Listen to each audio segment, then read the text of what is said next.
Friends, welcome to my channel. അപ്പം ഞാൻ ഇന്ന് വന്നേക്കുന്നത് ഒരു ചിക്കൻ ഫ്രൈഡ് റെസിപ്പിയുമായിട്ടാണ്. നല്ല ക്രിസ്പി ആയിട്ടുള്ള വളരെ എളുപ്പത്തിൽ തയ്യാറാക്കാൻ പറ്റിയ ചിക്കൻ ഫ്രൈ. അപ്പം നമുക്ക് നമ്മുടെ ചിക്കൻ ഫ്രൈ എങ്ങനെ ഉണ്ടാക്കുന്നത് നോക്കിയാലോ. അപ്പോൾ നമുക്ക് നമ്മുടെ ചിക്കൻ ഫ്രൈ ഉണ്ടാക്കാൻ തുടങ്ങാം.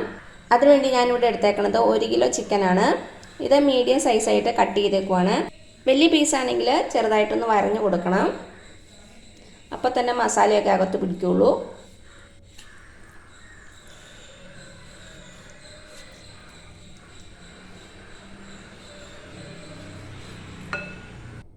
ഇനി നമുക്കിതിലേക്ക് ഒരു 3 ടേബിൾ സ്പൂൺ ഇഞ്ചി വെളുത്തുള്ളി പേസ്റ്റ് ചേർത്ത് കൊടുക്കാം. അതേപോലെ തന്നെ 1 ടേബിൾ സ്പൂൺ എരിവുള്ള മുളക് പൊടി.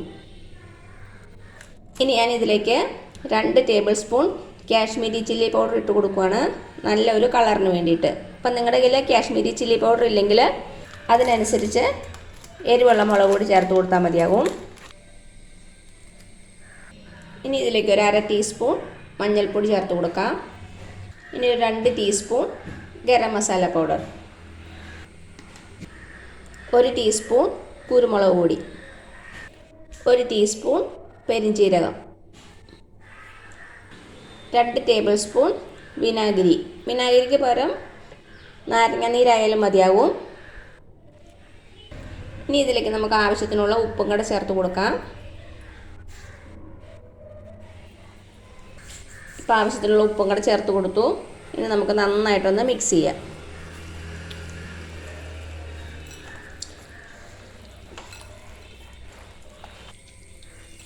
മസാലയൊക്കെ എല്ലാ ചിക്കനിലേക്കും പിടിക്കണം. നന്നായിട്ട് മിക്സ് ചെയ്ത് കൊടുക്കുക.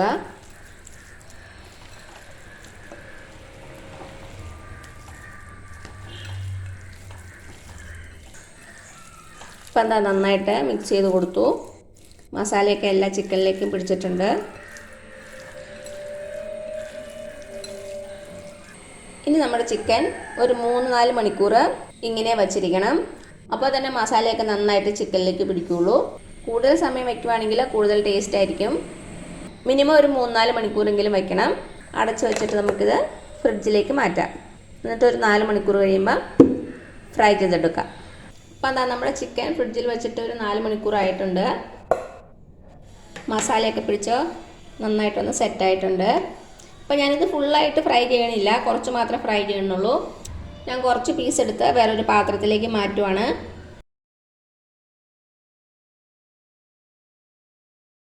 ഞാനിപ്പോൾ ഇത്രയും പീസസ് മാത്രമേ തൽക്കാലം ഫ്രൈ ചെയ്യണുള്ളൂ. ബാക്കിയുള്ളത് അടച്ച് ഫ്രീസറിൽ വയ്ക്കും. ഇനി നമുക്ക് നമ്മുടെ ചിക്കൻ പീസസിലേക്ക് 1 ടേബിൾ സ്പൂൺ കോൺഫ്ലോർ ചേർത്ത് കൊടുക്കാം. കോൺഫ്ലോർ ചേർക്കുന്നത് നമ്മുടെ ചിക്കൻ നന്നായിട്ടൊന്ന് ക്രിസ്പി ആകാൻ വേണ്ടിയിട്ടാണ്. അതേപോലെ തന്നെ മസാലയെല്ലാം കോട്ടാകാനും വേണ്ടിയിട്ടാണ്.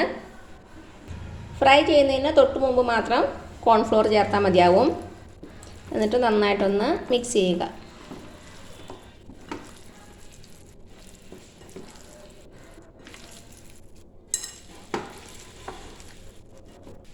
ഇപ്പോൾ അതാ നന്നായിട്ടൊന്ന് മിക്സ് ചെയ്ത് കൊടുത്തു. ഇനി നമുക്കിത് വറുക്കാനുള്ള എണ്ണ ചൂടാക്കാം. ഞാനിവിടെ സൺഫ്ലവർ ഓയിലാണ് യൂസ് ചെയ്യണത്.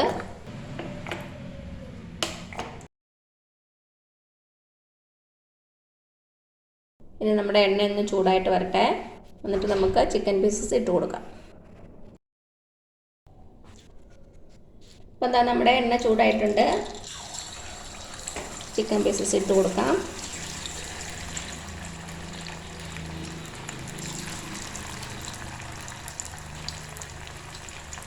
നിറയെ പീസസ് ഒരേ സമയം ഇടരുത്, കുറച്ച് ഗ്യാപ്പ് ഉണ്ടായിരിക്കണം.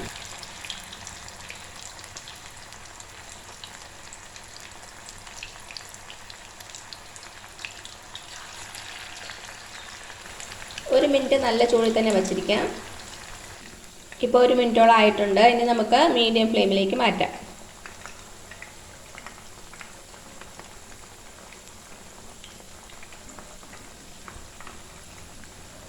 ഇനി ഒരു വശം നന്നായിട്ട് മൊരിയട്ടെ. എന്നിട്ട് നമുക്ക് തിരിച്ചിട്ട് കൊടുക്കാം. ഒരു 5-6 മിനിറ്റ് മതിയാകും മീഡിയം ഫ്ലെയിമിൽ. അപ്പോൾ നന്നായിട്ടൊന്ന് വെന്ത് വരട്ടെ, അതുവരെ നമുക്ക് വെയിറ്റ് ചെയ്യാം. അപ്പോൾ എന്താ, ഒരു 5-6 മിനിറ്റ് ആയിട്ടുണ്ട്. നമുക്കിത് തിരിച്ചിട്ട് കൊടുക്കാം.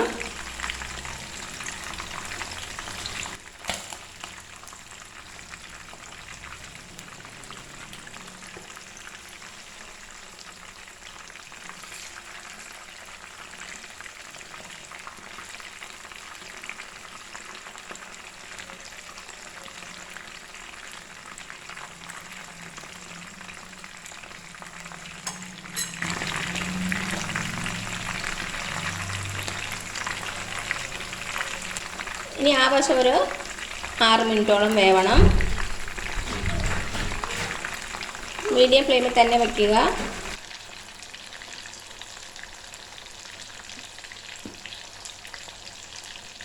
ഇപ്പം എന്താ ഒരു 6 മിനിറ്റോളം ആയിട്ടുണ്ട്. ഇത്രയും മതിയാകും. ഇനി നമുക്കിതിലേക്ക് കുറച്ച് കറിവേപ്പില ഇട്ട് കൊടുക്കാം.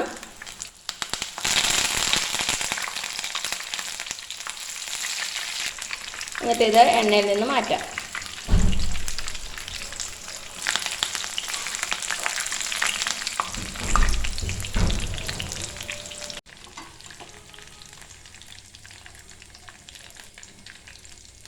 ഇപ്പം എന്താ നമ്മുടെ ചിക്കൻ ഫ്രൈ ഞാനൊരു പാത്രത്തിലേക്ക് മാറ്റിയിട്ടുണ്ട്. അപ്പോൾ എല്ലാവരും ഒന്ന് ട്രൈ ചെയ്ത് നോക്കുക. എന്നിട്ട് അഭിപ്രായങ്ങളൊന്നും അറിയിക്കാൻ മറക്കരുത്. അപ്പോൾ ഈ വീഡിയോ ഇഷ്ടമായാലും താഴെ കാണുന്ന ചുമന്ന സബ്സ്ക്രൈബ് ബട്ടണിലൊന്ന് പ്രസ് ചെയ്ത് സപ്പോർട്ട് ചെയ്യണേ. അപ്പോൾ അതിന് തൊട്ടടുത്തൊരു ബെല്ലൈക്കൺ വരും, അത് നിങ്ങൾ പ്രസ് ചെയ്ത് ഓൾ എന്നുള്ള ഓപ്ഷൻ കൊടുക്കുക. ഇനി പുതിയ റെസിപ്പി ആയിട്ട് വരുന്നവരേക്കും thank you so much. By.